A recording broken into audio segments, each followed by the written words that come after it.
साथियों, क्या रावण को पहले से ही संकेत मिल चुका था कि आखिर वह साथियों प्रभु श्री राम के हाथों मारा जाएगा? जी हाँ साथियों, आज की कहानी में यही चर्चा करने वाले हैं कि आखिर रावण के लिए पहले से ही पता चल चुका था कि आखिर वह प्रभु श्री राम के हाथों मारा जाएगा। क्योंकि साथियों, हम आपके लिए बता दें, रावण के क्रोध की चर्चा और साथियों उसके तप की चर्चा लोग आज भी करते हैं, क्योंकि साथियों वह अपने बल बुद्धि को लेकर के बहुत ही ज्यादा प्रसिद्ध था और साथियों उसे बहुत सी बातों का ज्ञान था। वह साथियों बहुत ही बड़ा एक ज्ञानी था। जब साथियों रावण इतना ही ज्ञानी था तो साथियों अब प्रश्न यह उठता है कि आखिर क्या रावण को पहले से ही संकेत मिल गया था कि वह प्रभु श्री राम के हाथों मारा जाएगा? तो साथियों आइए इस कहानी में यही प्रश्न का उत्तर हम जानते हैं। तो साथियों हम आपके लिए बता दें, हमारी इस कहानी में यही प्रश्न जानने के लिए शुरू से एंड तक जरूर बने रहना। और यदि साथियों आप बीच में ही इस वीडियो को छोड़ के जाते हैं तो आपके लिए कुछ भी समझ नहीं आएगा, इसलिए साथियों आपको यह कहानी शुरू से एंड तक जरूर सुननी होगी। और साथ ही साथ हम आपके लिए एक बात बताएं कि आपके लिए वीडियो पसंद आए तो वीडियो को लाइक शेयर करना मत भूलिएगा। और साथियों जय श्री राम का कमेंट शुरू में चलते ही कर देना। साथियों आइए साथियों देर ना करते हुए इस कहानी को प्रारंभ करते हैं। तो साथियों यह उस समय की बात है जब साथियों बजरंगबली लंका पहुंच जाते हैं। जब साथियों बजरंगबली समुद्र मंथन को पार करते हुए उस लंका की तरफ पहुंच जाते हैं साथियों, तभी साथियों वह रावण के भाई विभीषण के महल में पहुंच जाते हैं। वह साथियों सीता माता की खोज कर रहे थे। साथियों आपने रामायण तो देखी भी होगी, क्योंकि साथियों आपने रामायण तो देखी होगी और उसमें साथियों सीता जी की खोज करने के लिए स्वयं हनुमान जी ही लंका के लिए प्रस्थान कर लेते हैं। साथियों जब साथियों हनुमान जी सीता माता की खोज करने के लिए समुद्र पार करके साथियों उस लंका में प्रवेश कर जाते हैं तो साथियों वह रावण के भाई विभीषण के महल में घुस जाते हैं। साथियों जब साथियों विभीषण के महल पर वह प्रभु श्री राम का चिन्ह देखते हैं तो वह साथियों बहुत ही प्रसन्न हो जाते हैं। जब साथियों वह बजरंगबली कुछ आगे बढ़ के देखते हैं तो सामने उनकी मुलाकात साथियों विभीषण से हो जाती है। तभी साथियों चर्चा करते हुए रावण का भाई विभीषण पूछने लगता है स्वयं हनुमान जी से। तो साथियों हनुमान जी उनके लिए तो खुद को वह रघुनाथ का भक्त बता देते हैं। साथियों तभी साथियों इतने पर वह समझ जाते हैं कि आखिर यह तो प्रभु श्री राम का ही भक्त है और यह हमारे बहुत ही काम आने वाला है। साथियों तभी साथियों उन्हें कुछ राक्षस भी मिलते हैं जिन्हें साथियों रावण ने स्वयं लगाया था अपनी रक्षा के लिए। तो वह साथियों बजरंगबली से सामना करने लगते हैं, लेकिन साथियों वह रावण के राक्षस जो थे वह हनुमान जी के सामने टिक नहीं पाते हैं। साथियों तो साथियों वह उनको मारने के बाद आगे उस रावण के महल में पहुंच जाते हैं। साथियों जहां पर साथियों रावण आराम कर रहा था उसी कमरे में वह साथियों पहुंच जाते हैं। तभी साथियों बजरंगबली जो थे वह रावण को वहीं सोते हुए देखकर वह आगे की ओर साथियों बढ़ जाते हैं। फिर उसके बाद में साथियों वह उस लंका में घूमते घूमते सीता माता के पास आखिर पहुंच ही जाते हैं। साथियों जब साथियों माता सीता के पास में पहुंचते हैं तो वह प्रभु श्री राम की अंगूठी माता सीता के लिए वह दे देते हैं और साथियों वह माता सीता से कहने लगते हैं कि हे माते, आपके लिए यहां से आजाद कराने के लिए प्रभु श्री राम अवश्य बहुत ही जल्दी आएंगे। तभी साथियों वह उस अशोक वाटिका के बगीचे में टहलने लगते हैं।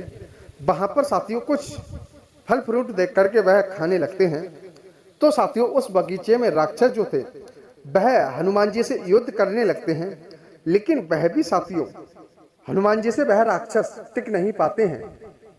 तो साथियों वह हनुमान जी उन्हें मार गिराते हैं और आगे फल तोड़ने लगते हैं। साथियों फिर उसके बाद में साथियों कुछ राक्षस ऐसे थे जो हनुमान जी के चंगुल से बचकर रावण को यह खबर दे देते हैं कि आखिर अशोक वाटिका में बानर जैसा मुख लिए हुए कोई अंदर घुस आया है और वह हमारे राक्षसों को मार गिरा रहा है। आखिर हमारे राक्षस उसका सामना नहीं कर पा रहे हैं। तभी साथियों रावण ने कुछ राक्षसों को भेज करके हनुमान जी के लिए मारने का प्लान बनाया साथियों। कुछ अपनी राक्षस सेना तैयार कर दी और साथियों हनुमान जी के ओर दौड़ा दी। लेकिन साथियों हनुमान जी की ओर वह जैसे ही जाती है तो हनुमान जी उस सेना पर भी साथियों भारी पड़ जाते हैं। फिर साथियों उन राक्षसों के बीच में हनुमान जी के बीच बहुत घनघोर युद्ध चलने लगता है। फिर साथियों वह सभी राक्षस मर जाते हैं। तभी रावण जो था वह अपने पुत्र मेघनाथ को भेज देता है। तभी मेघनाथ से रावण ने कहा कि उस पापी के लिए आपके लिए मारना नहीं है, बल्कि आपके लिए बांध करके मेरे पास लेकर आना है। आखिर मैं भी तो देखूं वह बांदर वाला रूप लिए आखिर कौन है। इसके बाद में साथियों हनुमान जी के बीच और रावण के पुत्र मेघनाथ के बीच में घनघोर युद्ध चलने लगा।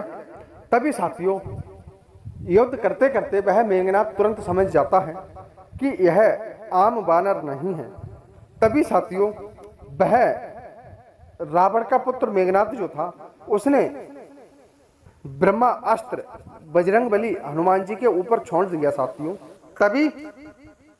तभी साथियों हनुमान जी के ओर आता हुआ ब्रह्मा अस्त्र देख करके बजरंगबली सोचने लगते हैं यदि ब्रह्मा अस्त्र के लिए मैंने भी नहीं माना तो ब्रह्मा अस्त्र का बहुत ही अपमान होगा और इसकी अपार महिमा मिट जाएगी और ब्रह्मदेव का बहुत ही ज्यादा अपमान होगा।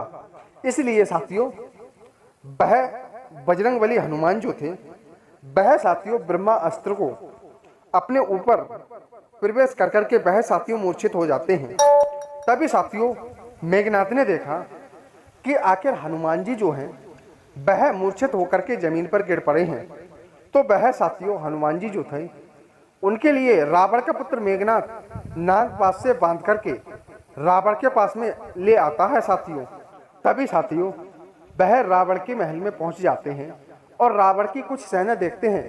तो साथियों हनुमान जी जो थे वह अपनी ही पूंछ से अपने लिए एक सिंहासन बना लेते हैं और उस पर साथियों हनुमान जी बैठ जाते हैं। तभी साथियों क्रोध में आकर के वह रावण कहने लगा कि अरे ओ दुष्ट वानर, तूने हमारे राक्षसों को क्यों मारा है? तुझे मेरी शक्ति और महिमा का बिल्कुल भी ज्ञान नहीं है और तू कोई आम वानर नहीं है। मेरे इतने शक्तिशाली राक्षसों को आपने मार गिराया है। तभी साथियों हनुमान जी जो थे वह साथियों राम जी का वर्णन करने लगते हैं और साथियों रावण को अपनी गलती का एहसास दिलाकर के साथियों प्रभु श्री राम की शरण में जाने की शिक्षा देने लगते हैं। तभी साथियों रावण जो था यह बात सुनकर के वह बहुत ही क्रोधित हो जाता है, वह बहुत ही आग बबूला हो जाता है साथियों। तभी साथियों इतने पर क्रोधित होकर के रावण कहने लगता है कि हे वानर, अगर तुम्हारा भगवान प्रभु श्री राम जो है वह कोई आम इंसान होगा तो मैं सीता माता के लिए कदेब भी नहीं छोड़ूंगा और मैं उसे भी मार डालूंगा। और यदि वह कोई भगवान या देव हैं तो यदि मैं उनके हाथों मर करके मोक्ष की प्राप्ति करूंगा। तभी साथियों रावण और कहने लगा, जिस पूंछ के बल पर आप बैठे हुए हो इसके पूंछ में आग लगा दो। जब यह बिना पूंछ के अपने प्रभु राम के पास जाएगा तो यह कदापि हमारे इस महल में घुसने की हिम्मत नहीं करेगा। तभी साथियों जब हनुमान जी की पूंछ में वह राक्षस आग लगा देते हैं तो साथियों हनुमान जी जो थे वह अपने आप को बहुत ही छोटा कर लेते हैं साथियों, और वह साथियों वहां से निकल करके सोने की जगह पर साथियों पहुंच जाते हैं जहां पर साथियों सोना लगा हुआ था।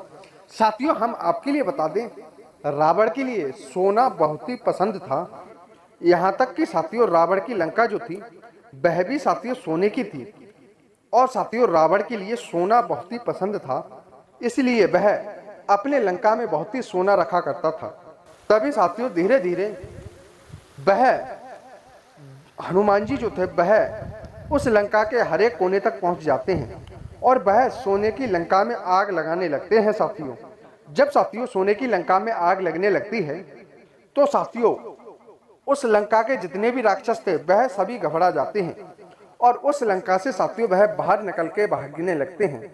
तभी साथियों उन्होंने रावण के हर एक कोने को जलाया। उन्होंने सिर्फ रावण के भाई विभीषण का ही महल छोड़ दिया था, बाकी साथियों सभी जगह रावण की जो थी वह सभी जला डाली थी। उसके बाद में साथियों वह अपनी पूंछ बुझाने के लिए वह उसी समुद्र में डुबकी लगा लेते हैं।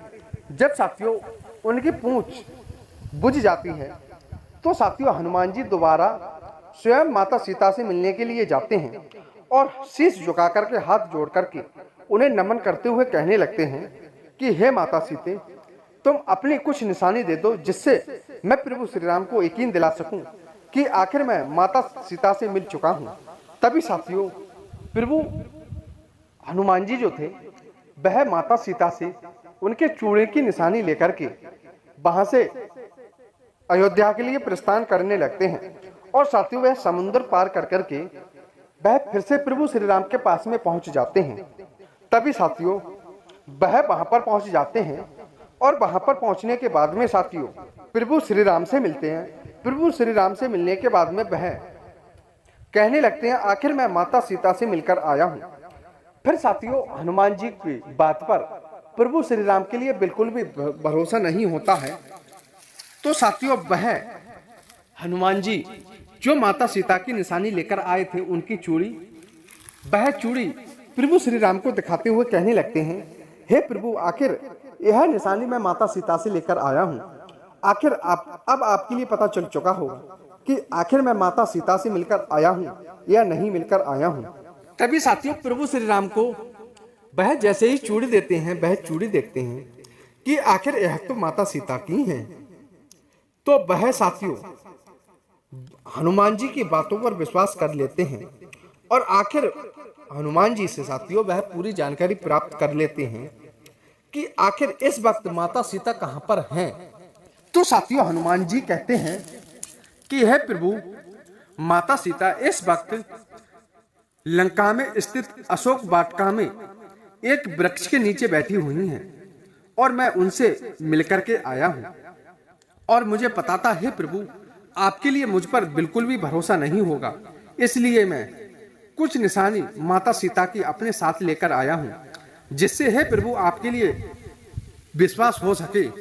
इतने पर साथियों हनुमान जी जो थे, इतने पर साथियों प्रभु श्री राम विश्वास कर लेते हैं कि हाँ यह तो चूड़ी माता सीता की ही है और आखिर यह माता सीता से मिलकर आए हैं। तभी साथियों हनुमान जी कहने लगते हैं हे प्रभु, मुझे एक राक्षस उस लंका का पति रावण मुझे मिला था, उससे मेरी मुलाकात हुई थी और उसने कहा है कि यदि आपके प्रभु जो हैं वह कोई आम इंसान हुए तो हम उनके लिए सीता कदेव भी नहीं देंगे और वह हमारे हाथों ही मारे जाएंगे, और यदि आपके प्रभु कोई देवता या भगवान शक्तिशाली हैं तो उनके ही हाथों हम मर करके मोक्ष की प्राप्ति करेंगे। तब साथियों प्रभु श्री राम कहने लगते हैं कि हे हनुमान जी, उसे हमारी शक्तियों का अभी उसे अनुभव नहीं है, इसलिए वह कह रहा है। आखिर उसे यह नहीं पता है कि वह किसके हाथों मारा जाएगा। तभी प्रभु श्री राम वहां से माता सीता के लिए लेने के लिए उस नगरी के लिए जो लंका रावण की थी साथियों, उसके लिए साथियों वह अपनी सेना तैयार करने लगते हैं और वहां से माता सीता को छुड़ाने की पूरी कोशिश करने की तैयारी करने लगते हैं साथियों। तो साथियों उस वक्त जब राम जी जो थे वह माता सीता के लिए अशोक वाटिका से लेने के लिए जाते हैं, तो जिस समुद्र के लिए हनुमान जी ने अपने हवा में उड़ करके पार किया था, वही समुद्र को साथियों पार करने के लिए हनुमान जी जो थे और उनके प्रभु श्री राम की सेना जो थी वह सभी वानर सेना थी और वह एक राम सेतु का निर्माण करते हैं और वह एक पत्थरों का पुल बना करके उस लंका पर प्रवेश करने की कोशिश करते हैं। तब साथियों वह अपने ही हाथों से पत्थरों से वह राम सेतु बना करके तैयार करते हैं और साथियों वह लंका की ओर प्रस्थान कर लेते हैं। तो साथियों रावण के लिए यह भरोसा हो गया था कि आखिर कोई आम इंसान राम सेतु नहीं बना सकता है और समुद्र मंथन से पार होकर के हमारी नगरी में प्रवेश नहीं कर सकता है। आखिर वह कोई भगवान और देवता ही होंगे, इसलिए वह अपने हाथों से ही पत्थरों से राम सेतु बनाकर के समुद्र पार करके हमारी लंका की ओर बढ़ रही हैं। तो साथियों, इसलिए रावण के लिए पहले ही यह खबर चल चुकी थी कि आखिर अब हमारी मृत्यु राम जी के हाथों तय है और आखिर वह एक देवता ही भगवान है और हम उनके हाथों ही मृत्यु प्राप्त करके मोक्ष की प्राप्ति करेंगे। इसलिए साथियों, लंकापति रावण के लिए सब कुछ पहले ही संकेत मिल चुका था कि आखिर अब तो वह उसकी मृत्यु तय है और वह प्रभु श्री राम के ही हाथों मारा जाएगा। क्योंकि साथियों, हम आपके लिए बता दें, रावण जो था वह बहुत ही बड़ा ज्ञानी था और वह बहुत ही बड़ा परम भक्त था। साथियों, उसे भक्ति का बहुत ही ज्ञान था, तो वह साथियों लंका में सभी लोग उसे ज्ञानी कहा करते थे। इसीलिए साथियों, उसे सब कुछ पता चल गया था कि आखिर हमारी मृत्यु प्रभु श्री राम के हाथों अब तय है, क्योंकि उसने बजरंगबली हनुमान जी के लिए सब कुछ बता दिया था कि आखिर प्रभु श्री राम यदि हमारी मृत्यु कर देते हैं तो हम मोक्ष की प्राप्ति कर लेंगे। तो साथियों, जैसे ही वह राम सेतु बना करके तैयार करते हैं और समुद्र को पार करके साथियों वह उस लंका की ओर जाते हैं, तो रावण को सब कुछ पता चल चुका था कि आखिर अब तो उसकी मृत्यु तय है। लेकिन साथियों, हम आपके लिए एक बात और बता दें, आपके मन में भी एक सवाल जरूर उठता होगा कि आखिर रावण को यह संकेत मिल गया था तो रावण उस लंका से क्यों नहीं भागा था। तो साथियों, रावण के लिए प्रभु श्री राम के हाथों ही मरना था और वह प्रभु श्री राम के हाथों से मर करके वह मोक्ष की प्राप्ति कर लेता। इसलिए साथियों, वह राम जी के हाथों से मारा गया और राम जी के डर से वह लंका से नहीं भागा था। तो साथियों, उम्मीद करते हैं आज की कहानी आपके लिए पसंद आई होगी और आज की जानकारी आपको कैसी लगी हमें कमेंट के माध्यम से जरूर बताना और अपने रिश्तेदार दोस्तों के साथ में शेयर जरूर करना। साथियों, तो उम्मीद करते हैं साथियों आज की कहानी आपको समझ में आ गई होगी कि आखिर रावण के लिए पहले ही पता चल चुका था कि आखिर वह प्रभु श्री राम के हाथों ही मारा जाएगा। तो साथियों, उम्मीद करते हैं आपको यह कहानी पसंद आई होगी। यदि साथियों कहानी पसंद आई हो तो इस कहानी को एक लाइक करके प्यारा सा कमेंट जरूर कर देना। जय श्री राम का धन्यवाद। साथियों, मिलते हैं एक प्यारी सी नई ज्ञानवर्धक कहानी के साथ में। जय श्री कृष्ण, राधे राधे, धन्यवाद साथियों।